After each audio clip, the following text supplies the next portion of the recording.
How to see unsent messages on Messenger.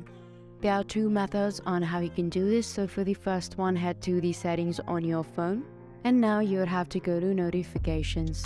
From here, what you have to do is make sure that the notification is turned on for the Messenger app.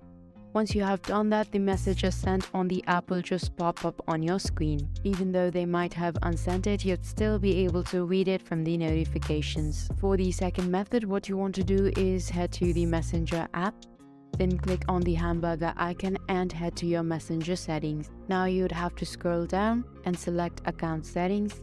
This should now redirect you to the Messenger settings. Scroll down and under your information, you'll be able to see an option that says download your information. Go ahead and click on it. Now in this tab, you'd have to request a download. From the two options below, you have to select type of information. And since we only want messages, then go ahead and put a check mark right beside messages. Once you have done that, click on next. And for the final steps, go ahead and choose a date range.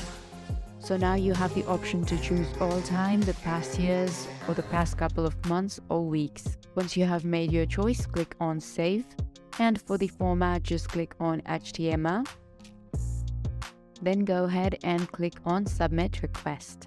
So now here you can see that I have requested a download of my information. And this might take some time. It completely depends on how much of information you want to download or process. Once you get the complete download of your information, you should receive a notification or a mail, and then you'll be able to see unsent messages through this information. Hope I was able to help you out. Thank you for watching.